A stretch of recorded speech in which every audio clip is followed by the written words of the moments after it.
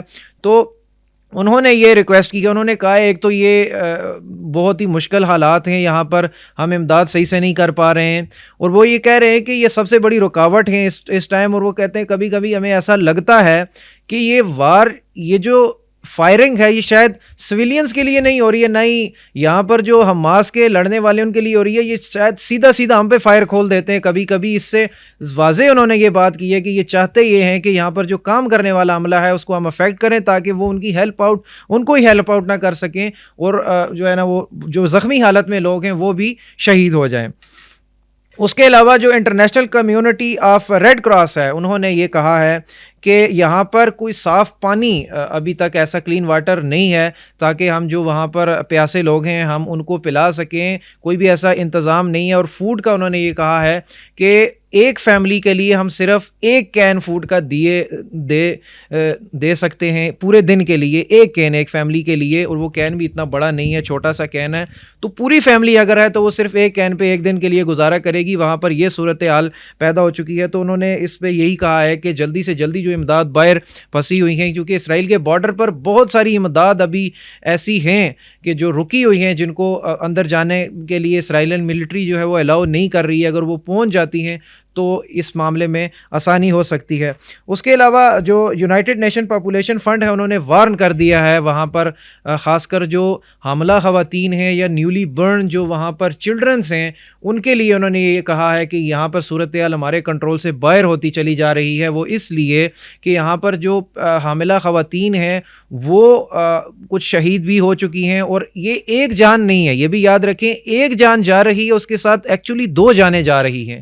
اور جو newly burn جو چلڈرنس ہیں, ان کی جو مائیں ہیں ان میں اتنی انرجی نہیں, ان کو فیڈ ہی نہیں کر پا رہی ہیں, تو وہ اس طرح شہید ہو رہے ہیں. تو یہ اتنی کرٹیکل سچویشن وہاں پر بن چکی ہے. تو یہ کچھ اپڈیٹس ہیں پچھلے 24 آورس کی. جزاک اللہ. اکرام بھائی, ہم اپنے موضوع کی طرف اس کو, موضوع تو ہمارا یہی ہے اور من کی دنیا بھی ادھر ہی آباد ہے, چاہ رہا ہوں کہ ہم تھوڑا سا کچھ چیزیں ایسی ہیں جو کہ ہم سب کے اندر ایک دل ہے, ہم سب ایک روح کے ساتھ زندہ ہیں یہاں پہ, اور ہم سب کا ایک نقطہ نظر اور محسوسات اور وہ ساری کی ساری چیزیں اس کتاب کے اندر, چونکہ انہوں نے یہ ریسرچ کی ہے اور 1960 میں یہ کتاب چھپی. ہم تھوڑی سی باتیں اس حوالے سے بھی کر لیں. اور وہ یہ کہتے ہیں کہ انسان ظاہر ہے کہ ایک مادہ ہے اور ایک روح ہے, جسم جو ہے وہ مادہ ہے, اور اس کے اندر جو روح ہے وہ جس کی ہم بات کرتے ہیں کہ وہ من کی دنیا ہے. وہ کہتے ہیں کہ یہ جیسے کہ شروع میں بھی جو اقتباس میں نے پڑھا اس کے اندر انہوں نے بتایا کہ جی یعنی وہ کون سا احساس ہے. احساس ایک چیز ہے, یہ کتاب ہے, یہ فون ہے, یہ پین ہے, یہ سارا مادہ ہے. ایک چیز ہے احساس, ایک چیز ہے جذبات, ایک چیز ہے محبت, ایک چیز ہے جس کو آپ کہتے ہیں کہ ہم فیل کرتے ہیں. تو دراصل وہی ایک طرح سے روح کی یا من کی ایک بات ہے. وہ کہتے ہیں, ڈاکٹر صاحب کہتے ہیں کہ ہمارے یہ جو جسم ہے اس کے گرد توانائی کا ایک حالہ ہے, اور وہ ایک خاص جو ہے وہ یعنی مختلف رنگ اس میں مکس ہیں, اور وہ جو شعائیں ہیں, اور اس نے جو ہے نا اس کو اس طریقے سے کیا ہوا ہے کہ وہ ایک طرح سے جیسے تحفظ کا احساس, جیسے اس میں اگر کوئی ڈسٹربنس ہوتی ہے تو ہم بیمار ہو جاتے ہیں, اور وہ چیز.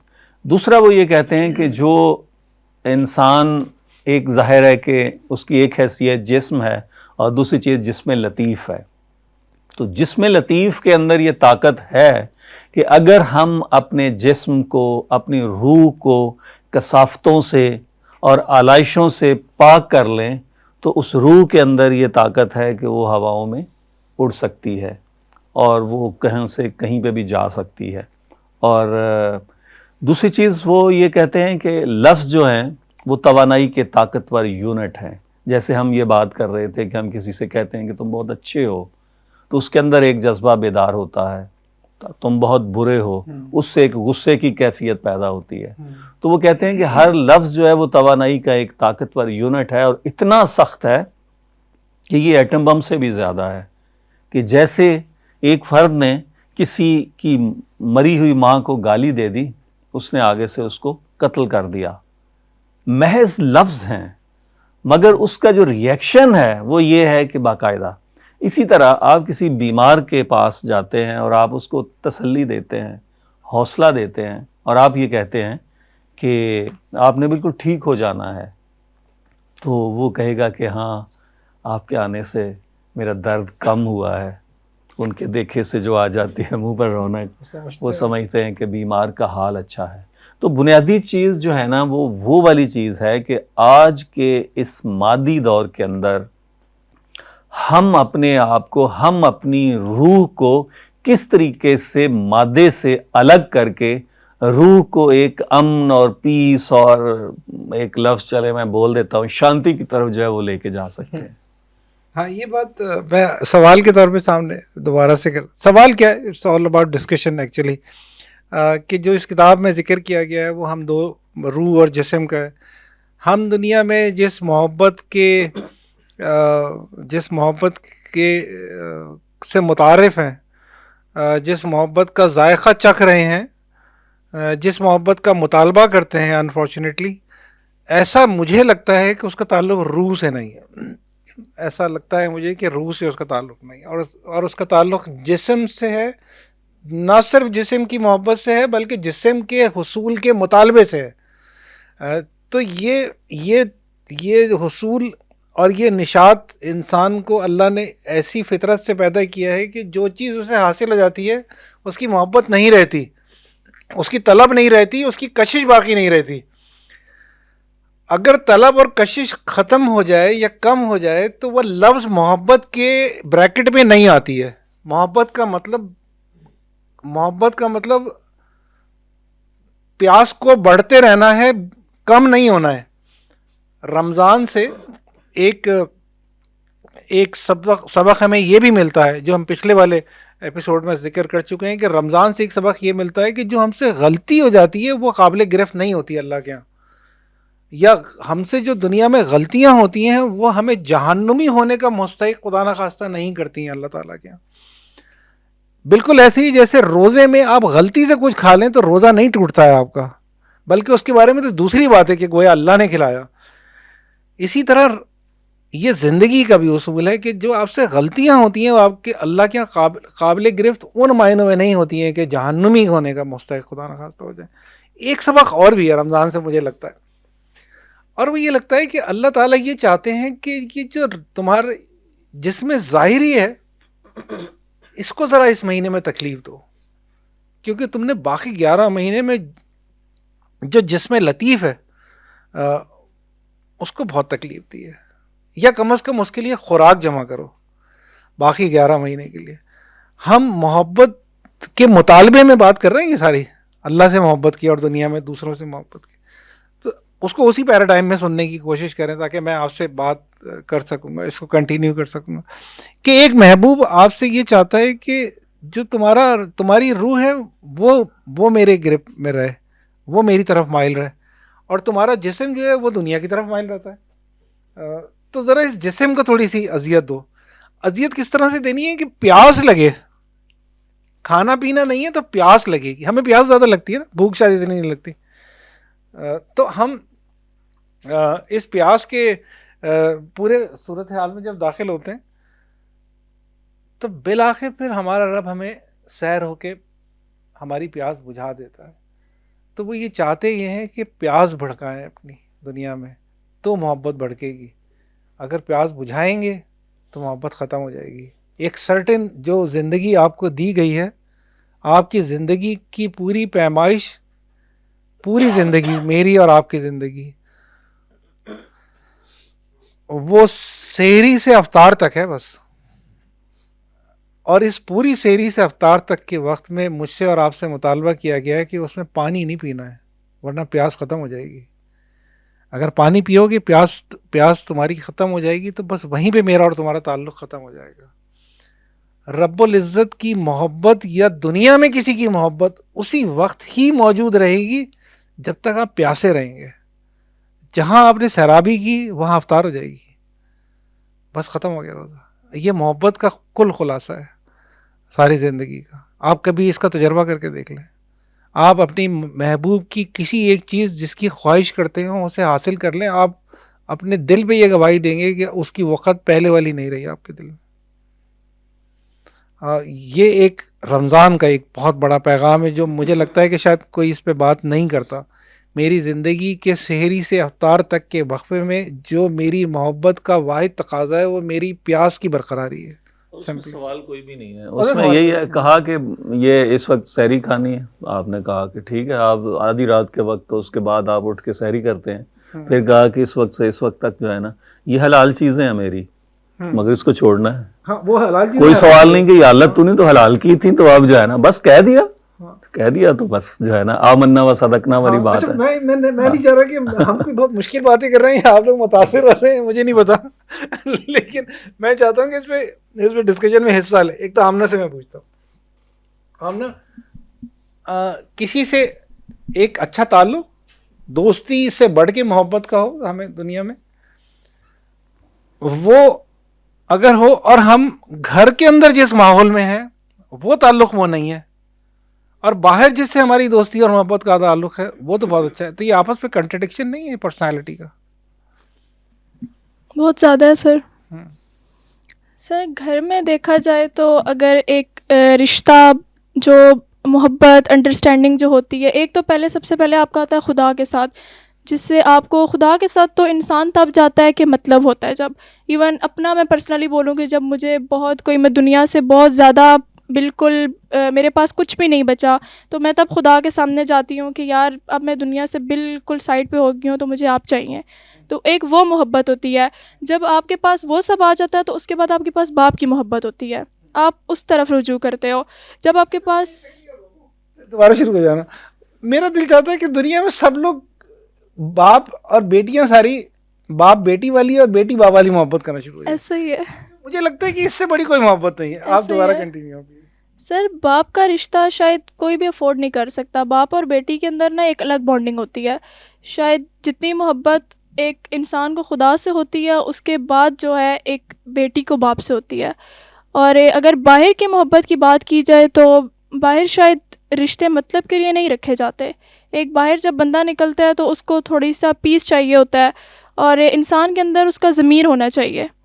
ضمیر اس کے لیے اس کے شاید ذہن کی بہت بڑی عکاسی کرتا ہے. اور میرا پوائنٹ آف ویو یہی ہے. بس روح کہہ سکتے ہیں کہ آپ کا ضمیر نہیں ہے تو آپ انسان کہلانے کے لائق نہیں ہیں. اچھا, یعنی یہ کبھی ایسا ہو رہا ہوتا ہے استاد کہ ہم کچھ کر رہے ہوتے ہیں محبت کے تقاضے پورے کرنے دنیا میں, لیکن کیا ایسا ہے, میں ابھی جنریشن کی وجہ سے پوچھ رہا ہوں کیونکہ تھوڑا سا ایک گیپ لگتا ہے مجھے نا آپ کے اپنے درمیان, کہ وہ روح مخاطب رہتی ہے ہمیشہ کہ کیا صحیح ہے کیا نہیں ہے, ایسا ہے؟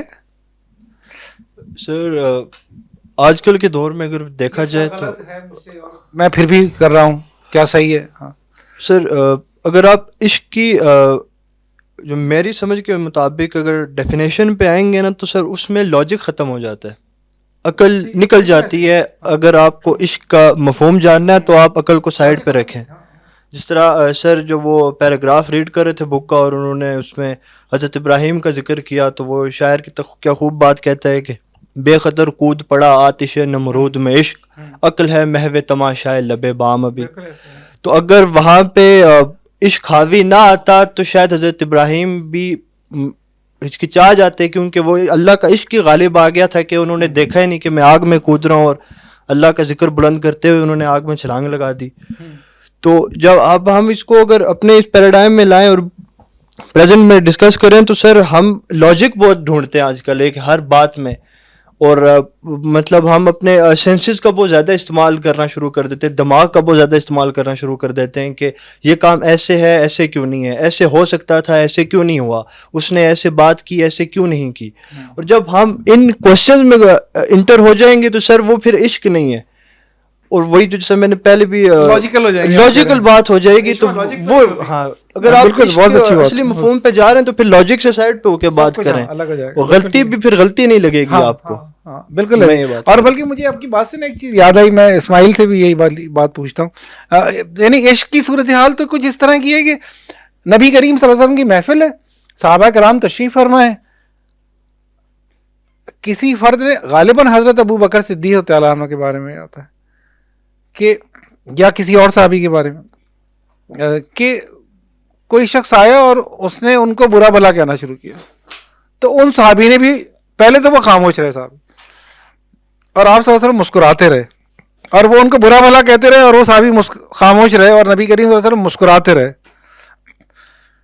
پھر اچانک سے ان صحابی نے ان کو جواب دینا شروع کر دیا غلط بات پہ, تو نبی کریم صلی اللہ علیہ وسلم نے منہ اپنا موڑ لیا ناگوار منہ بنا کے, اور پھر جب انہوں نے جواب دے دیا تو چلے گئے. تو صحابہ کرام نے یہ پورا رویہ دیکھا عمل, تو نبی کریم صلی اللہ علیہ وآلہ وسلم سے پوچھا کہ جب انہی صحابی نے پوچھا کہ جب یہ شخص مجھے برا بھلا کہہ رہا تھا اور میں خاموش تھا تو آپ مسکرا رہے تھے, اور جب میں نے اس کا جواب دیا تو آپ نے ناگوار چہرہ بنا کے دوسری طرف کر لیا. یعنی میں یہ لفظ نہیں کہنا چاہ رہا, آپ صلی اللہ علیہ وسلم کا چہرہ کبھی خدا نخواستہ ناگوار نہیں ہوتا دوسرے فرد کے لیے, یعنی انہوں نے ناگواری کا اظہار کیا اس سارے واقعے کے اوپر, تو وہ چہرہ انہوں نے دوسری طرف کر لیا. نبی کریم صلی اللہ علیہ وسلم نے فرمایا کہ جب ایک وہ شخص تمہارے پاس آیا اور تمہیں وہ برا بھلا کہہ رہا تھا تو تم خاموش جب تھے تو میں دیکھ رہا تھا کہ ایک فرشتہ برابر میں کھڑا ہے اور وہ تمہارے بدلے اس کو جواب دے رہا ہے, اور جو ہی تم نے جواب دینا شروع کیا تو فرشتہ چلا گیا, اب تم جانو اور وہ شخص جانے. تو جب یہ پورے یہ محبوبیت کا رویہ ہے, کتنا زیادہ اللہ رب العزت آپ سے محبت کرتے ہیں, آپ اس واقعے میں اندازہ کر سکتے ہیں کہ جب کوئی آپ کو غلط کہہ رہا ہے, برا بھلا کہہ رہا ہے اور آپ خاموش ہیں, تو اللہ کو اتنا برا لگ رہا ہے کہ اللہ نے اپنا ایک فرشتہ بھیجا ہے آپ کے پاس جو اس فرد کو جواب دے رہا ہے. آپ کو نہیں نظر آ رہا ہے, لیکن رب کو پتہ ہے کہ میرے بچے پہ, میرے محبوب پہ, میرے بندے پہ زیادتی ہو رہی ہے, تو وہ خاموش ہے, تو وہ فرشتہ بھیجتا ہے اس کے لیے جواب دینے کے لیے. یہ واقعہ نبی کریم صلی اللہ علیہ وسلم کے سامنے کا میں بتا رہا ہوں. میں اسی طرف جاتا ہوں کہ جو بھی ہمارے مطالبے ہیں, 2 منٹ میں بس ہم پروگرام ختم کریں گے, دنیا میں محبت کے, اگر کبھی وہ مطالبے ہم یہ سمجھ رہے ہوتے ہیں کہ شاید ایسا ہے کہ اللہ کو نہیں میں راضی کر پا رہا اس معاملے میں, یعنی دونوں محبتیں ایک ساتھ چلا نہیں پا رہا, اللہ کی محبت بھی اور بندے کی محبت بھی, ایسا ہوتا ہے کیا کبھی؟ سر بندے سے محبت ہو, آج کل بندے سے محبت ہوتی ہے, بندے اللہ کو بھول جاتے ہیں. اگر اللہ سے محبت ہو نا تو بندے بھی یاد رہ جاتے ہیں. صحیح, بالکل بہت اچھی بات. توحید کا پہلو نکلتا ہے, اسماعیل نے بہت اچھی بات کی ہے, بہت اچھی بات. توحید کے قائل ہیں فراز. اچھا, میں اس سارے پروگرام میں کیونکہ اب وقت نہیں ہے, بالکل ہی وقت نہیں ہے, میں اکرام بھائی یہ کہنا چاہتا تھا جو مجھے نہیں پتا میں کتنا کہہ سکوں گا, اسناد اور علی, آمنہ, اسماعیل, عشق اور محبت کا مفہوم اور اس کے تقاضے ایک ہی ہیں, چاہے بندے سے ہو یا اللہ سے ہو.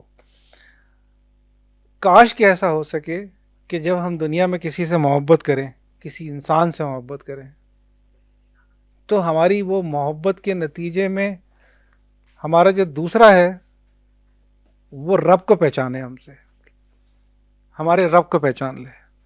اتنی تسکین اور راحت ہے. اکرام بھائی, آپ کو جب 2 بات اضافہ کرتے ہیں تو اس کے بعد پھر میں اس کو کنکلوڈ کرتا ہوں. مجھے تو وہ آ گیا پیر فضل گجراتی کا شعر کہ لوگ آندے نے بت اونوں خدا جانے او کیے, لوگ آندے نے بت اونوں خدا جانے او کیے, میں ویکھ لواں اونوں تے آ جاوے خدا یاد.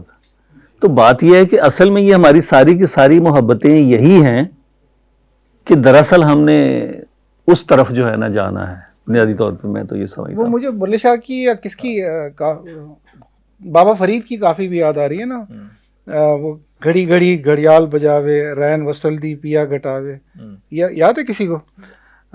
میرے دل دی بات جو پاوے, میرا پیا گھر آیا, یہ بابا فرید کی کافی ہے. میرا پیا گھر آیا سانو اللہ میں لایا. تو یہ ہے محبت اصل میں. مجھے جس سے محبت ہے وہ میرے گھر آ رہا ہے, اور مجھے کس سے محبت ہے؟ وہ جو میرے گھر آ رہا ہے وہ کون ہے؟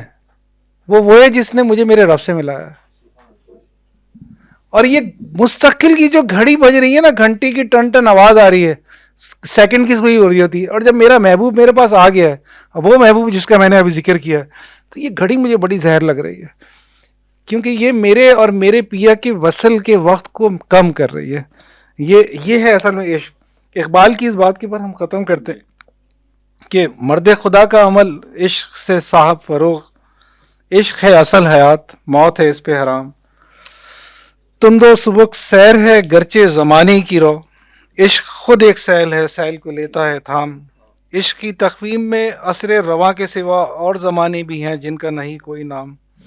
اور جو اب اقبال نے کہی ہے بات کہ عشق دم جبرائیل, عشق دل مصطفیٰ, عشق خدا کا رسول, عشق خدا کا کلام. عشق کی مستی سے ہے پے کرے گل کائنات, عشق ہے صحبہ قام, عشق ہے کاس الکرام. عشق کے مضراب سے نغمہ تار حیات, عشق سے نور حیات, عشق سے نار حیات. اے حرم قرطبہ عشق سے تیرا وجود, عشق سراپا دوام جس میں نہیں رفت بود. انشاءاللہ اگلے پروگرام میں پھر ملاقات کرتے ہیں, اس وقت تک کی اجازت دیجیے. اللہ حافظ.